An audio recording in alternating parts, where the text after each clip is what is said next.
Hi, I'm Molly. Welcome to Living English Now. In this lesson, you can learn how to answer the question, tell me about yourself. To see more free English lessons, visit our website, oxfordonlineenglish.com. You can also book English classes with our fully qualified teachers, who can help you with your English speaking, writing, IELTS preparation, or whatever else you need. Don't forget to turn on the subtitles for this video if you need them. All our videos have English subtitles. You can turn them on now. Just click the CC button in the bottom right of the video player. Tell me about yourself. This question makes people nervous. What can you say? Honestly, this is a bad question to ask. If I were giving someone a job interview, I would never ask this question because it makes people uncomfortable. But you might hear it and need to answer, maybe in a job interview, or an interview for university, or in an English exam, or somewhere else. In this lesson, you'll see answers to this question for 4 different situations: in a job interview, in a university interview, in an English exam. This is the most general example. So if you just want a general way to respond to tell me about yourself, watch this section. When introducing yourself to new colleagues. Before we look at our sample answers, let's see 4 general tips. First, think about the context you're in.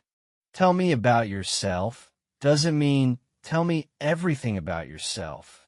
You need to choose where to focus. For example, in a job interview, you should focus on your professional background. In an English exam, you'll probably give a more general answer. Secondly, keep your answers short and focused. Our sample answers are mostly around 3 or 4 sentences. This is a good length to aim for. Thirdly, remember that this question will usually be asked at the beginning of an interview. In most cases, the interviewer won't pay much attention to the content of what you say, so don't worry about it too much. The most important thing is that you can answer confidently and coherently. Finally, here's a suggestion for a general structure. Make 1 or 2 sentences about your past, 1 or 2 sentences about your current situation, and 1 or 2 sentences about the future. Now let's see some examples. I'm currently working in HR for Dell, but actually, as you've probably seen from my CV, my background is in graphic design. I've been wanting to get back to graphic design work for some time, and that's why I applied for this position. In this answer, you talk about your current situation and then add details about your background. It's a simple answer, but that's fine. It's focused and clear, and it gives your interviewer the chance to ask for more details if he or she wants. Let's see one more example.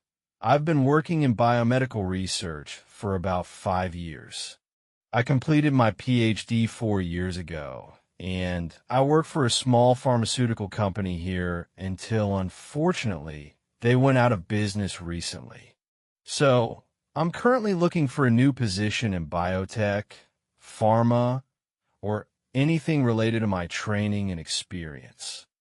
This answer is a little more detailed. It also doesn't really include information about the future. That's okay. The past, present, future idea isn't a template which you have to follow. It's just a way to organize your ideas. Let's look at some language from these examples. In sentences 3 and 4, after in, you need to name a sector. For example, I've been working in the education sector for 7 years. If you want to name a company, use at. For example, I've been working at HSBC for 1.5 years. Could you complete these sentences to make them true for you? Pause the video and try it now. Say your sentences out loud. Next, let's look at university interviews. I've always loved drama, watching plays, and everything else connected with the theater. I've been involved in our school drama society for several years, both in terms of acting and productions, and also working behind the scenes with set design, lighting, and things like that. I've known for a long time that I want to be an actor, and studying drama here would be a logical next step towards that goal, I think. This answer gives more details about the speaker's past experience and less information about the present and future. As you heard before, this is no problem. Don't feel that you need to have a certain number of sentences about the past or whatever. Different answers will fit different situations. Be flexible. Let's see one more sample answer. I always knew I wanted to be a scientist, even when I was little. My best subjects throughout school have been maths and science, but at this point, I'd like to specialize more, which is why I'm applying to study astrophysics. I'm doing my IB next month, and my predicted grade is 40 or higher. I'm hoping you'll offer me a place to study here, and I'm excited to start my studies in September. These answers are specialized. They focus on particular subjects, but there are several pieces of language you can use, whatever you study. Let's look. Of course, you can change these phrases to fit your situation. For example, if you're still at school, you'll probably say are or have been in number 2 instead of were. Now, it's your turn to practice. Use these 4 phrases to make your own answer using your own ideas. Pause the video and say your answer out loud now. How was that? You might need to practice a few times to get everything fluent. Take your time and practice as many times as you need. Next, let's see how to answer "tell me about yourself" in a more general way. For example, in an English exam. Honestly, in most English exams, you're not likely to be asked this question. In common international exams, like IELTS or the Cambridge exams, questions are more focused. But it's possible. Or you might need to answer the question, "tell me about yourself," in a different situation. Let's look at a more general answer to this question. Well, I was born in Vladivostok, but my dad moved around a lot for his work, so I grew up in different places: Japan, the Philippines, and Malaysia. Currently, I'm working part-time and studying for a master's in film production. I'm pretty interested in film, video production, and things like that, so I'm hoping to work in that sector once I finish my studies. You can see that the answer is more general and personal rather than focusing on work or studies. Let's see one more. I'm originally from Buenos Aires, but I've been living here in Dublin for several years now. I work for an ad agency as a copywriter, which is something I never imagined I would do, but I really like it. I was never good at English when I was younger, so it's weird that I ended up working in a job which requires very high-level language skills. I like living here, but I feel like I'd also like to travel and experience living in other places, so I'm thinking about moving to Canada or the US in the next year or so. This is the longest of our sample answers, but it's still quite short, about 100 words. Remember that you don't want your answer to be too long. Keep it short and focused. If you're asked the question, "tell me about yourself," in an English exam or general situation, let's see some language you can use to build an answer. In number 2, you put a company after "for" and your position after "as." For example, I'm working for Google as a tester.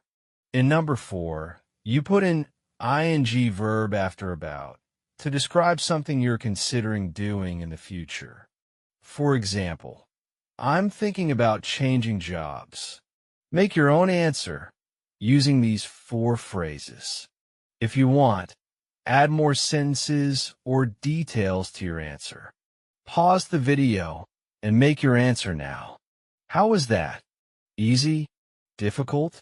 If it's difficult, read the sample answers. You can find the text on our website.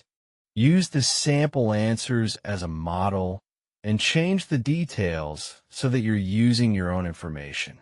Let's move on to our last section. Sometimes, if you start working in a new company, you'll have to introduce yourself at a meeting. Here, your answer should focus on your professional background, like in a job interview. However, you'll probably use a more conversational tone. Let's see our first sample. My name's Gwen, and as you maybe know, I just started here.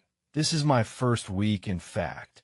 I'm working in the marketing department as a web marketing coordinator. My background is a mix of marketing and software. I started my career as a software engineer. I'm still finding my feet, and I haven't met all of you yet, but I'm looking forward to working with you all. If you're walking past my office, come and say hi. If you work in a larger company, you might need to introduce yourself to colleagues, even if you've worked there for some time. For example, if you're starting a project with people you've never worked with before, let's see how that could look. Hi, I'm Elias. I'm the CISO, so I'm responsible for online security and keeping our computers and networks safe. You've probably seen me around because I've been working here for a while, almost 10 years now. As you just heard, all staff need to take our cybersecurity training class, so you'll be learning about how to stay safe online with me or one of my colleagues in the next month or two. Here's your final challenge. Imagine you started a new job, and you have to introduce yourself to your colleagues in a meeting. Make an answer to introduce yourself. You can use all the language you've seen in this lesson. Try to make your answer 3 or 4 sentences long. Say your answer out loud. Could you do it? If so, great. If not, keep practicing. You can also review the lesson and the sample answers to get ideas. Now, we hope that hearing the question, "Tell me about yourself," won't make you feel so nervous. So, tell me about yourself. Practice your answers and put them in the comments and share them with other students. Thanks for watching. See you next time.